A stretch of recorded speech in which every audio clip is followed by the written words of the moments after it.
The news report Diddy faces questions about his alleged role in Tupac's passing after being mentioned 77 times in a new legal filing claims that fresh evidence indicates Diddy paid $1 million to deal with Tupac.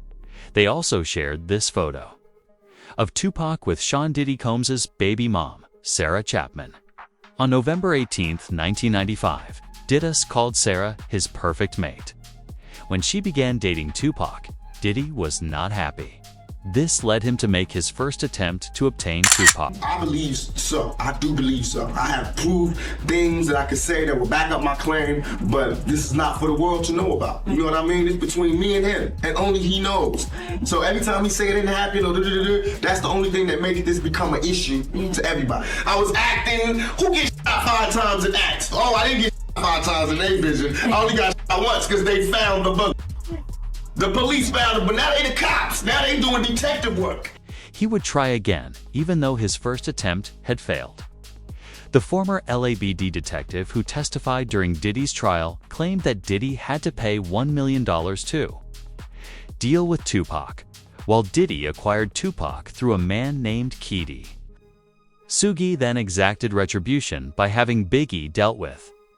After 20 years, the kid would turn on Tupac as soon as he was taken into custody.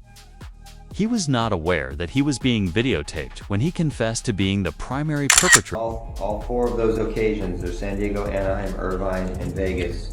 Which ones do you actually talk to Puffy at? Every one. Every one of them.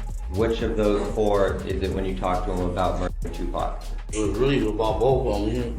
Either one. It was Tupac and Suge, you mean?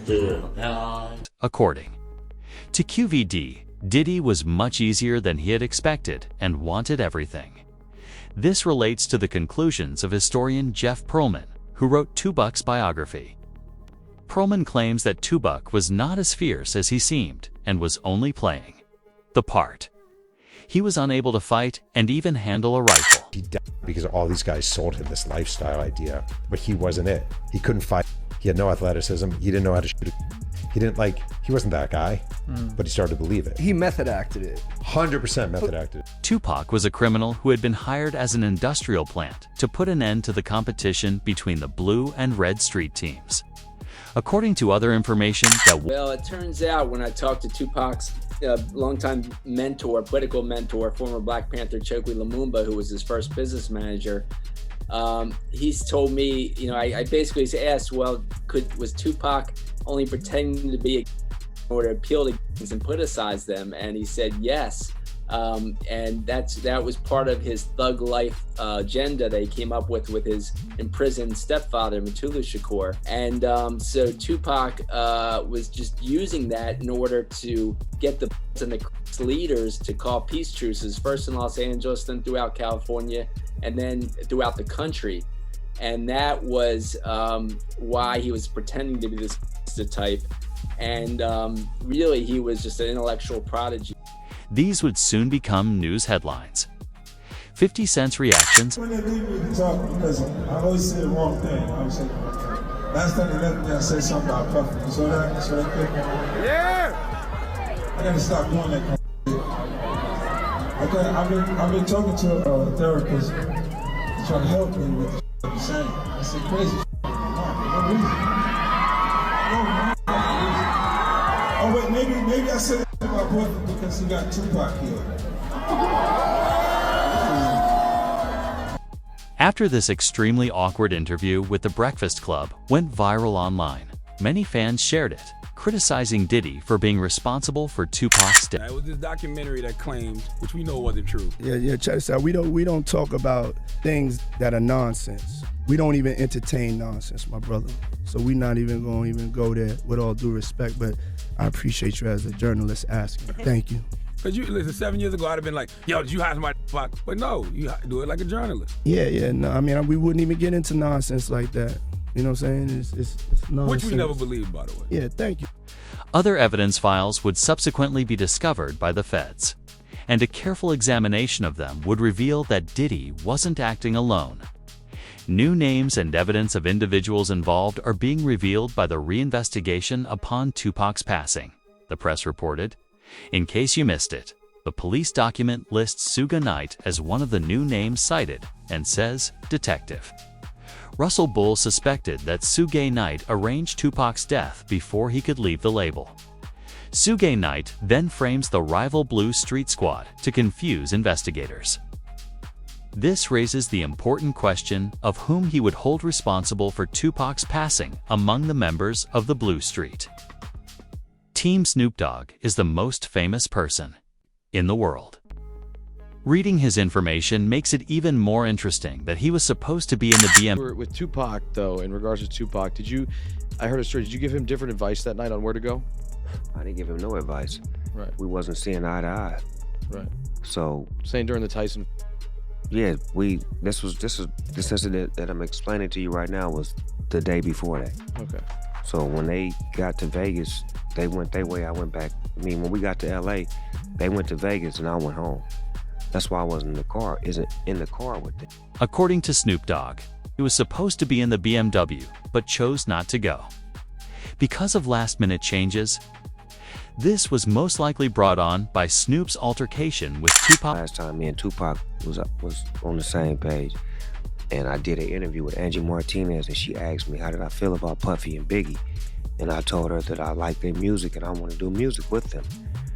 Bro didn't like that, Tupac didn't like that, so we had a misunderstanding. So on the flight back to LA, I didn't feel comfortable around them for what they had did, as far as I didn't let my security ride with me. So to protect myself and to prevent from happening, I slept under a blanket with the knife and the fork just in case something was to go wrong, but it didn't. The fact that this happened just 72 hours after Tupac's passing caused the cops to become extremely suspicious.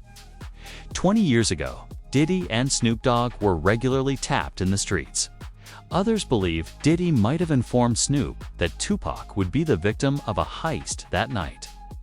Therefore, he did not board the car because federal investigators had found another interview in which Snoop claimed that Tupac hated him 2 days before it.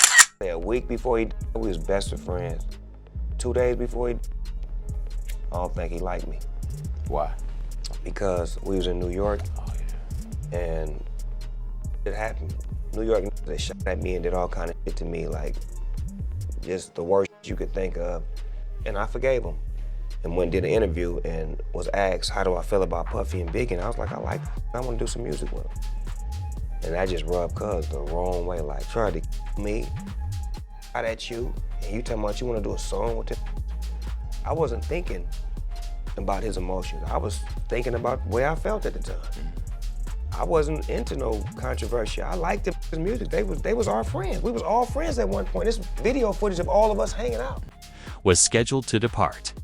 Interview 655-741, however. The police would have to gather a complete evidence file describing Tupac's true cause of death. While they were questioning Diddy, here's what Keffy D had to say before revealing everything. On September 7, 1996, Tupac and Suge Knight, the head of his record company, were in Las Vegas. After it was over, the two decided to take advantage of the chance in the arena foyer. Knight and their entourage went to the Mike Tyson, the MGM Grand. Keffy D and his nephew, Orlando Lane Anderson, and two of their friends were also there. Keffy D told LAPD Detective Greg Kading more than a decade ago, in a proffer that couldn't be used against him, the shooting was retaliation after Tupac jumped Orlando and beat him up at the casino. Surveillance cameras recorded the fight. Tupac was angry that Lane had stolen his necklace years prior in Compton. Tupac, Suge Knight, and the entourage left the casino quickly. The potential they saw in the arena entryway, however, turned out to be a scout waiting for Diddy to leave, as Keffy D would later disclose. This would enable them to see the car they get into. Security broke up the brawl between Suge, Tupac, and the operatives. Tupac and Suge went back to their hotel and changed. "We're going to a club to celebrate at about 11 p.m., the operatives knew what vehicle they were operating and tracked them the entire drive. For instance, mishaps would happen in the middle of the road while the two began driving to the club. The operators realized they had their chance when Tupac was stopped at a red light. To about Tupac's concert at the Club 662. Members, including Orlando and Keith D, jumped in their white Cadillac and started cruising the strip looking for the offender. Before long, they finally spotted Tupac's caravan. At the intersection of East Flamingo Boulevard and Koval Lane, the white Cadillac pulled alongside the black BMW with Suge on the driver and Tupac on the passenger seats. The back window of the Cadillac rolled twice in the chest, once in the arm, once in the After more than 2 decades of silence, KVD would finally explain everything, including how they had actually located Tupac and apprehended him to And Bubble Up was the driver, and Baby Lane and Freaky were in the back seat. We was just all in the car together. Just say that. This was the white Cadillac. Yeah. So you guys are driving around, and then you hear these girls say, Tupac, Tupac. Got to the light. We was supposed to go drink, and he happened to be hanging out the window. He was hanging out the window like he was in a parade. Tupac. Yeah, he was. So what happens next? You said that as you're driving up towards the BMW, with Suge driving and Tupac in the passenger seat. He would even go on to explain how it happened so fast, pointing out that the man in the rear seat of Keffi D's automobile committed the crime after Tupac was seen grabbing for his own. You said that as you're driving up towards the BMW, with Suge driving and Tupac in the passenger seat, and you said that Tupac pulled out It looked like he was reaching, yeah. Yeah, it did. Okay. Yeah. Did you actually? No, once he got the reaching, I got the ducking. So someone from your car That's what happened. started at Tupac and Suge. Keffi D would respond personally after describing the entire passing and expressing his wish that it he. I hate that happens, dog. You know, I really do, man. Cause it help a lot of people's lives, dude. Hate it happen. Promise to God. I feel they should, you know, that was wrong, man. It was just wrong, purely wrong. You know what I'm saying? I wish it never happened. You know what I'm saying? That's my opinion on it. It never happened, dude. He would like to take advantage of Keith D's recent success on the internet in exposing Tupac's death. He would later release a never-before-seen police questioning from the night of the incident, during which the police acknowledged his involvement but decided to let him go. You say Suge looks over, he sees you? He looks right at you? Yeah, he looks at me. Okay. When he looks over at you, and then, you know, Tupac's busy getting evidently, the story is Tupac's trying to either get out of the back seat or something. Yeah, what do you see happening inside of their car? I seen him going Suge head. I thought he was. So Orlando across Dre? He leaned over on the window, rolled down the window.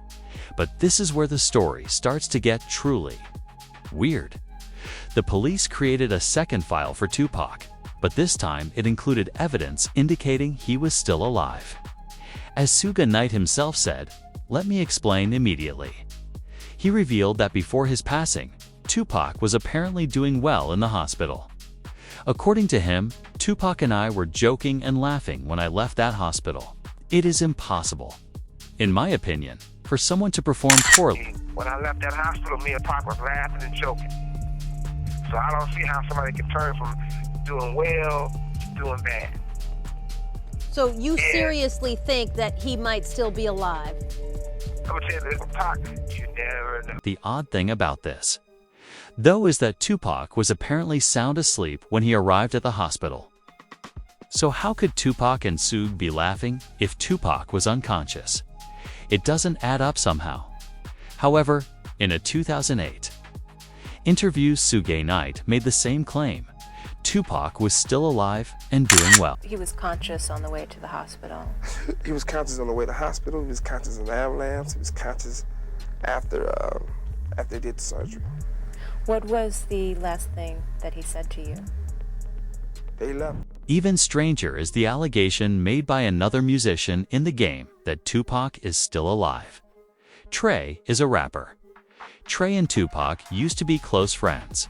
They even worked together on a number of albums. But it gets weird from here. Before a show, Trey was interviewed about Tupac. States, "Last time I saw him, he was in Cuba."